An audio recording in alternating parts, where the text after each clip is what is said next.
আসসালামু আলাইকুম। কৃষি গল্প থেকে আপনাদেরকে স্বাগত।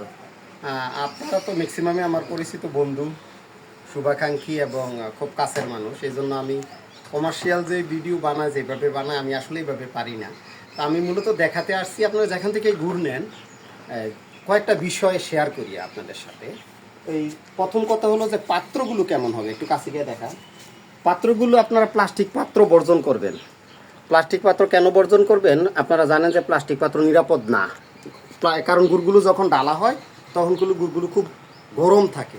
তো গরম যে কোনো খাবার বা যে কোনো পদার্থ, তরল হোক আর যাই হোক, প্লাস্টিকের পাত্রে ডাললে সেটা অনিরাপদ হয়ে যায়, খুব স্বাস্থ্য ঝুঁকি থাকে। এই বিষয়ে আপনারা নিজেরা একটু আশা করি যে জানেন এবং জেনে নেবেন। এই জন্য আমরা অ্যালুমিনিয়াম পাত্র ব্যবহার করি শুরু থেকেই। আপনারা হয়তো বলতে পারেন যে এইটা এই আপনার ঝোলাগুড় তো আমরা পাত্রে করে আনি, ঝোলাগুড় আনি আমরা অ্যালুমিনিয়ামের বড় পাতিল বা ডেগে করে, তারপরে আমরা সেটা এখানে ঢালি। দানাগুড়টাও সেম, এটা যে জায়গায় যে পাত্রে বানানো হয় ওই পাত্র থেকে আমাদের বড় গামলা বা পাতিল বলে ওইগুলোতে নিয়ে তারপরে এটা ঠান্ডা হওয়া ছাড়া এটা ঢুকানোও যায় না।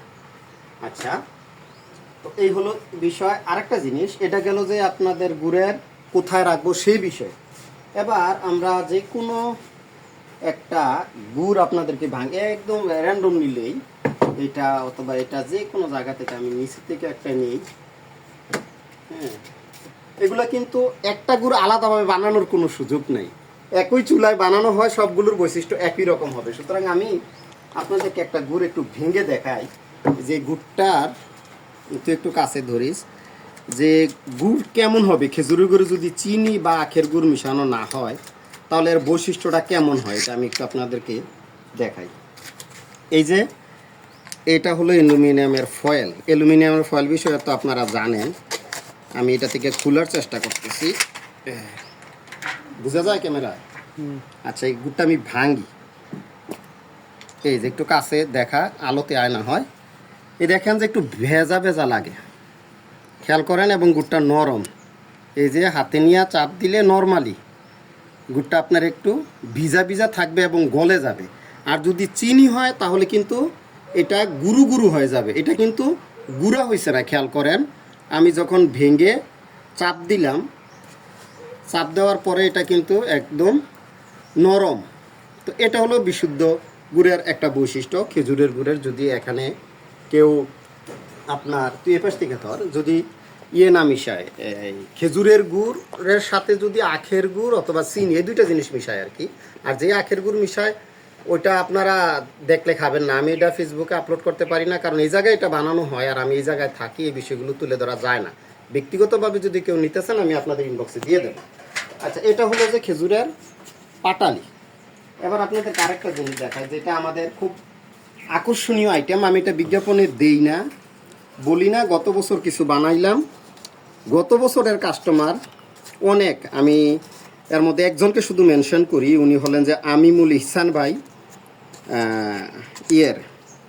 ঢাকার, ঢাকা একেবারে কাঁঠালতলা, উত্তরার একদম শেষ মাথা। এই জিনিসটা আমার দেখাইতে খুব শখ হইল আপনাদেরকে।